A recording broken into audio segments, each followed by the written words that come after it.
Hello everyone, कैसे हैं आप लोग। आशा करता हूँ काफ़ी अच्छे होंगे।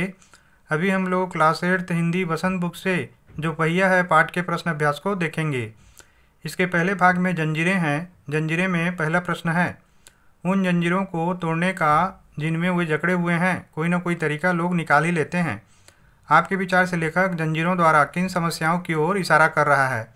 यहाँ पे जंजीरों का अभिप्राय है वो कुप्रथाएं जिन्होंने लोगों की आज़ादी को कम करके रखा हुआ है।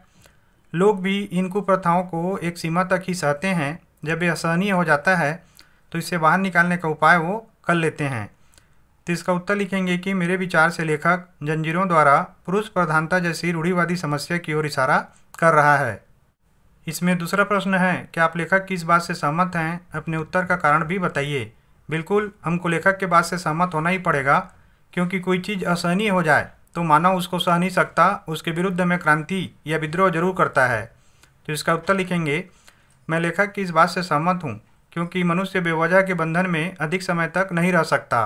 कुप्रथाएं यदि असहनीय होने लगें तो उनके विरुद्ध में क्रांति अवश्य जन्म लेती है। इसके पहिया भाग पे आ चुके हैं। इसमें पहला प्रश्न है, साइकिल आंदोलन से पुडुकोट्टई की महिलाओं के जीवन में कौन कौन से बदलाव आए हैं। तो पुदुकोट्टई की जो महिलाएं थीं, साइकिल ने उनके जीवन को पूरी तरह से बदल दिया। वो अब घर की चार दीवारें में कैद नहीं रहने लगीं, बल्कि बाहर जाने लगीं, और बाहरी दुनिया से मिलने पर उनके आत्मविश्वास में वृद्धि हुआ, उनके समय का बचत हुआ, साथ ही साथ उनका आय भी बढ़ा। तो इसके उत्तर में लिखेंगे कि महिलाएं आज़ादी का महत्व समझने लगीं। उनकी आर्थिक स्थिति सुधरने से वो आत्मनिर्भर हुईं। समय और श्रम के बचत के साथ उनका आत्मसम्मान बढ़ा। इसका दूसरा प्रश्न है, शुरुआत में पुरुषों ने इस आंदोलन का विरोध किया, परंतु आर साइकिल्स के मालिक ने इसका समर्थन किया, क्यों?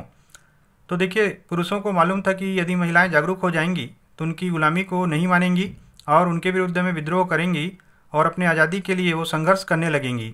इसीलिए उन्होंने इसका विरोध किया। जबकि आर साइकिल से के जो मालिक थे उनको मालूम था कि महिलाओं के आंदोलन से उनके साइकिल से की बिक्री बढ़ेगी, जिनसे उनको लाभ होगा, इसीलिए उन्होंने समर्थन किया। तो इसका उत्तर लिखेंगे, क्योंकि पुरुषों को डर था कि महिलाएं जागरूक होने पर उनका वर्चस्व नहीं मानेंगी। आर साइकिल से के मालिक ने व्यापारिक लाभ के कारण आंदोलन का समर्थन किया। इसका प्रश्न 3 है कि प्रारंभ में इस आंदोलन को चलाने में कौन कौन सी बाधा आई। तो लोगों ने प्रारंभ में बिल्कुल सहयोग नहीं किया, गंदी गंदी बातें बोलीं और उनके उत्साह को कम करने के लिए उन्होंने पूरा प्रयास किया। और लेडीज साइकिल भी उस समय वहाँ पे पर्याप्त मात्रा में उपलब्ध नहीं था। तो इसका उत्तर लिखेंगे कि प्रारंभ में फातिमा को लोगों की गंदी बातें सुननी पड़ी। परिवार और गांव के पुरुषों ने उसके उत्साह को तोड़ने का प्रयास किया। लेडीज साइकिल भी पर्याप्त उपलब्ध नहीं था। अब अगले भाग शीर्षक की बात पे आ चुके हैं। इसमें पहला प्रश्न है, आपके विचार से लेखक ने इस पाठ का नाम जहाँ पहिया है क्यों रखा होगा। तो देखिए, यहाँ पे पहिया जो है ना, गतिशीलता का परिचायक है। इसने अपने गति के द्वारा महिलाओं के जीवन को बदला, क्योंकि साइकिल में जुड़े पहिए के चलने से महिलाएं घर से बाहर निकलीं और उन्होंने दुनिया को देखा और उनका आत्मविश्वास बढ़ा। तो इसके उत्तर में लिखेंगे कि लेखक ने पाठ का नाम जहाँ पहिया है इसलिए रखा है, क्योंकि पहिए की गतिशीलता से जन्मे आंदोलन ने महिलाओं के जीवन में सकारात्मक बदलाव किया। इसका दूसरा प्रश्न है, आपके मन से इस पाठ का दूसरा शीर्षक सुझाइए। अपने दिए हुए शीर्षक के पक्ष में तर्क दीजिए। तो देखिए, आप भी अपने अनुसार कोई भी शीर्षक इसके लिए सोच सकते हैं, लेकिन याद रखिएगा, जो भी शीर्षक आप सोचेंगे उसके लिए आपको तर्क देना होगा। तो जो शीर्षक मैंने सोचा है उसको मैंने उत्तर में लिखा है। तो इसका उत्तर है, मेरे अनुसार पाठ का दूसरा शीर्षक साइकिल और पहिया हो सकता है, क्योंकि साइकिल के पहिए की गतिशीलता ने ग्रामीण महिलाओं के जीवन को बदल दिया। समझने की बात पे आ चुके हैं। इसमें पहला प्रश्न है कि लोगों के लिए यह समझना बड़ा कठिन है कि ग्रामीण औरतों के लिए यह कितनी बड़ी चीज़ है। उनके लिए तो यह हवाई जहाज उड़ाने जैसी बड़ी उपलब्धि है। साइकिल चलाना ग्रामीण महिलाओं के लिए इतना महत्वपूर्ण क्यों है, समूह बनाकर चर्चा कीजिए। तो देखिए, इसमें हमको ये समझना पड़ेगा कि गांव में महिलाओं के ऊपर बहुत सारी पाबंदियां होती हैं। वहाँ का पुरुष प्रधान समाज और जो प्रथाएं हैं उनको घर के चार दीवारी से बाहर निकलने नहीं देते हैं। इसी कारण जब उन्होंने पहली बार साइकिल चलाया और गाँव से बाहर की दुनिया को देखा और घर से बाहर की दुनिया को देखा तो उनका आत्मविश्वास बढ़ा। निश्चित तौर पे ये कोई बड़ी बात नहीं है अगर हम शहर में रहते हैं तो, लेकिन ग्रामीण महिलाओं के लिए ये हवाई जहाज उड़ाने से भी छोटी बात नहीं है। मतलब जैसे हवाई जहाज उड़ाने का जो उपलब्धि शहर में मिलता है, वही साइकिल चलाने से वहाँ पे ग्रामीण औरतों को मिला। इसका उत्तर है, शहरों में यातायात के पर्याप्त साधन और स्वतंत्रता होने के कारण लोगों का ग्रामीण महिलाओं की स्थिति को समझना कठिन है। गांव में पुरुष प्रधान मानसिकता और रूढ़िवादी प्रथाओं के कारण ग्रामीण महिलाओं का घर से निकलना भी मुश्किल होता है। ऐसे में उनका साइकिल चलाना हवाई जहाज उड़ाने से कम उपलब्धि नहीं है। इसका दूसरा प्रश्न है, पुडुकोट्टई पहुंचने से पहले मैंने इस विनम्र सवारी के बारे में इस तरह सोचा ही नहीं था। साइकिल को विनम्र सवारी क्यों कहा गया है? तो देखिए, साइकिल जो है ना बहुत ही विनम्र होता है, क्योंकि ये बहुत कम खर्चे में चलता है। इसको चलाना बड़ा आसान है, सीखना भी आसान है, और इसको चलाने से किसी प्रकार का प्रदूषण भी नहीं होता है। इन्हीं चीज़ों को देखकर यहाँ पे लेखक बता रहे हैं कि साइकिल जो है एक विनम्र सवारी है। इसका उत्तर है, साइकिल को विनम्र सवारी इसलिए कहा गया है क्योंकि इसे कम खर्चे में आसानी से चलाया जा सकता है। इसके साइकिल वाले भाग पे आ चुके हैं। इसमें पहला प्रश्न है, फातिमा ने कहा, मैं किराए पर साइकिल लेती हूँ ताकि मैं आज़ादी और खुशहाली का अनुभव कर सकूँ। साइकिल चलाने से फातिमा और पुडुकोट्टई की महिलाओं को आज़ादी का अनुभव क्यों होता होगा?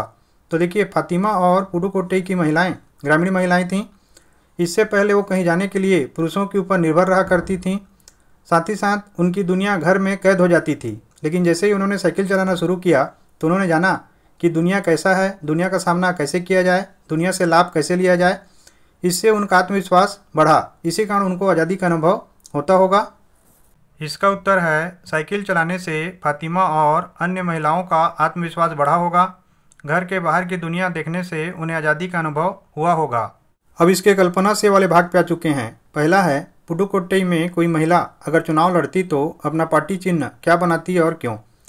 तो देखिए, पुडुकोट्टई में साइकिल आंदोलन के बाद अगर कोई महिला चुनाव लड़ती तो अपना पार्टी का चिन्ह वो साइकिल ही बनाती, क्योंकि साइकिल चिन्ह बनाने पर उसमें सभी महिला मतदाता उसको वोट करते, जिससे उसके जीतने की संभावना बहुत ज़्यादा बढ़ जाती।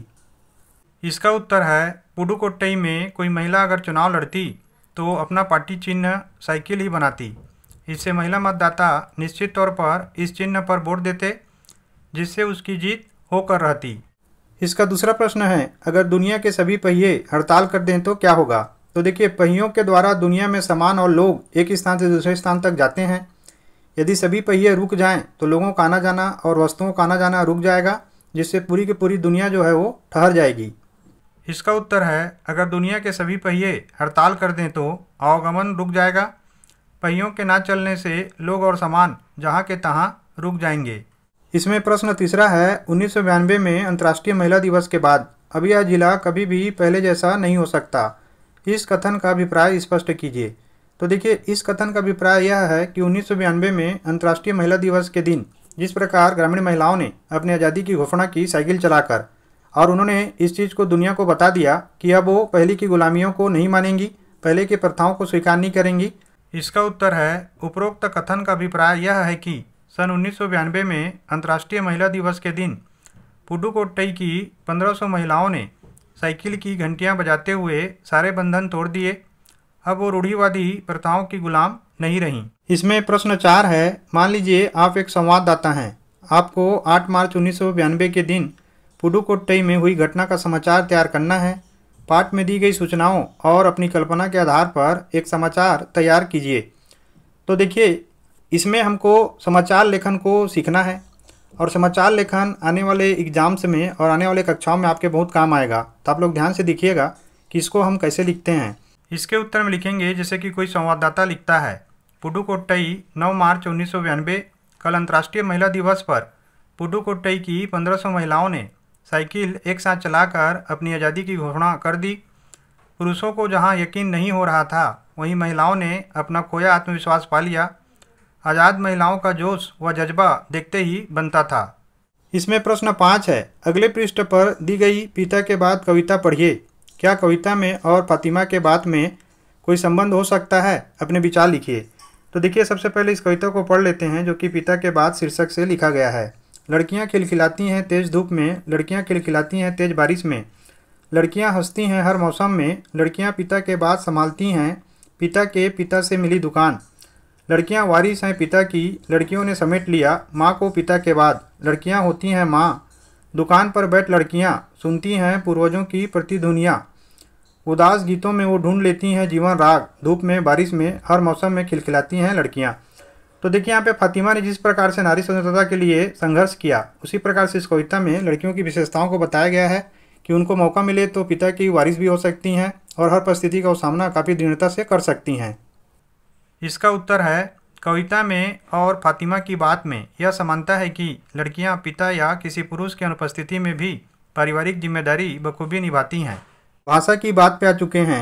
उपसर्गों और प्रत्ययों के बारे में आप जान चुके हैं। इस पाठ में आए उपसर्ग युक्त शब्दों को छांटिए, उनके मूल शब्द भी लिखिए। आपकी सहायता के लिए इस पाठ में प्रयुक्त कुछ उपसर्ग और प्रत्यय इस प्रकार हैं। इसमें सबसे पहले उपसर्ग दिया हुआ है। उपसर्ग में जो उपसर्ग होता है ना, वो मूल शब्द के पहले आता है। इसमें उपसर्ग जो दिए हुए हैं वो हैं अभि, परा, अनु, परि और वी। और जो प्रत्यय होता है ना, वो मूल शब्द के बाद में आता है। इसमें प्रत्यय जो दिए हुए हैं वो हैं इक, वाला, ता और ना। अब इसके उत्तर में देखिए सबसे ऊपर में लिखेंगे कि उपसर्ग युक्त शब्द, फिर उसके उपसर्ग को और मूल शब्द को बगल में लिखेंगे। इसमें अभिमान है, जिसका उपसर्ग अभी है और मूल शब्द मान है। उसी प्रकार से प्रशिक्षण, प्र और शिक्षण, अनुसरण, अनु और शरण, परिवहन, परि और वहन, विनम्र, वी और नम्र। इसी प्रकार से प्रत्यय युक्त शब्द के लिए भी लिखेंगे। इसमें प्रत्यय युक्त शब्द में पहला है सामाजिक, जिसका प्रत्यय है समाज और मूल शब्द है इक। इसी प्रकार किस्मत वाला, किस्मत और वाला, सतर्कता, सतर्क और ता, सजीवता, सजीव और ता, चढ़ना, चढ़ और ना। आशा करता हूँ ये वीडियो आप लोगों को काफ़ी ज़्यादा उपयोगी लगा होगा। आप लोग कमेंट करके ज़रूर बताइएगा ताकि मैं और अच्छे से वीडियो को बना सकूँ जिससे आपको काफ़ी ज़्यादा लाभ मिले। Thank you for watching.